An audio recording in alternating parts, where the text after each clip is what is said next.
I want to bring in Dr. Julie Kaplow, a licensed clinical psychologist and executive director of the Trauma and Grief Center at the Hackett Center for Mental Health. Doctor, thank you so much for joining us this morning. We do appreciate it. I know following Hurricane Harvey and the school shooting at Santa Fe High School, you provided assistance to children and families impacted by these tragedies. More recently, you helped coordinate mental health training for professionals throughout Uvalde to help those impacted by the school shooting at Robb Elementary. What are you hearing from parents, grandparents, and guardians today in light of this most recent shooting in Nashville?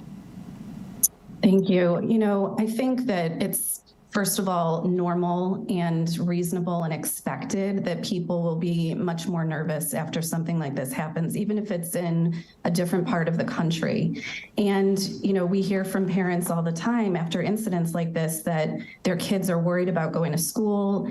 They're becoming more clingy. A lot of the kids are actually refusing to go to school. And parents themselves are very nervous. And something like this, of course, does tend to change or affect our worldview that the world may not be so safe. And so it's to be expected that kids might become pretty anxious during this time. When this happens, how do you go about helping your child, having a conversation with your child about school shootings like this? Sadly, because this has come up so frequently, we actually have looked carefully, at our research and the work we do with children and families and have identified about 6 things that parents can do to help kids after something like this, even if they weren't directly impacted. So the first is that we want to help them to sort of restore that sense of safety and security. And one way that parents can do that is by pointing out to kids all the ways that the adults in their lives are keeping them safe and helping them.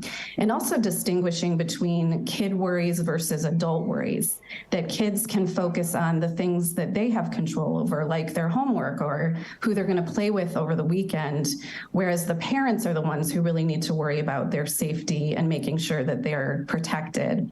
We also want to encourage parents to use simple and straightforward language. I think sometimes parents tend to err on the side of not saying anything at all because they don't want the kids to know. But we know that kids know much more than we think they do, and they're hearing it from other people. So the best thing we can do is open up the conversation, but allow the child to guide the conversation. So saying something like, I'm sure you heard about the very sad thing that happened in Nashville. What questions do you have for me? And allowing them to, sort of on a need-to-know basis, get the facts in a straightforward way. And then we also want to provide supervision. Kids are exposed to the media all the time. They may have a lot of questions about what they're seeing. And so we want parents to sort of oversee that and answer the questions they have and even turn off the TV if it gets to be too much. We also want to maintain structure, so keeping all those things that they're familiar with in the same order or routine, that can be extremely helpful.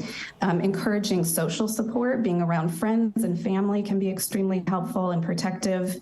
And then, of course, adults who are stressed need to make sure that they're getting their own support in order to be an effective parent and to be able to be present with their child.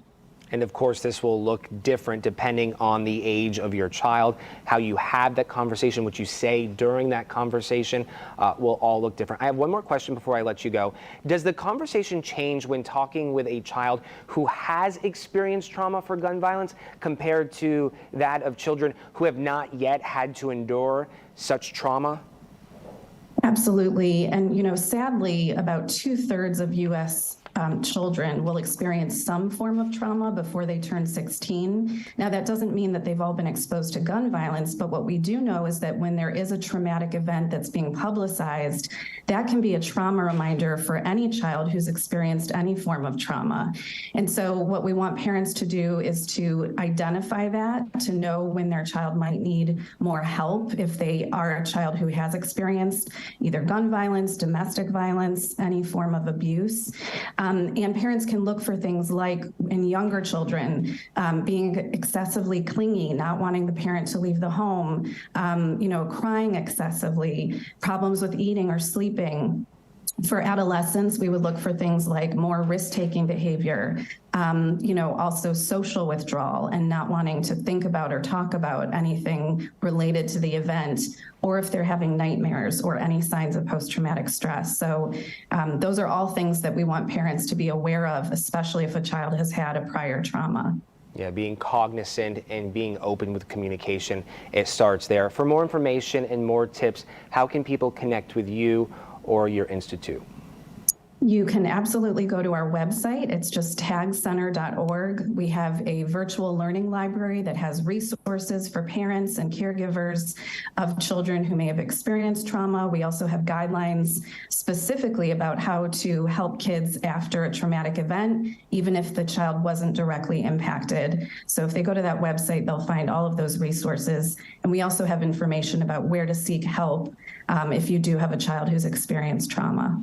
Dr. Kaplow, we so much appreciate you coming on our show this morning. Great insight. We, of course, could talk about this all day.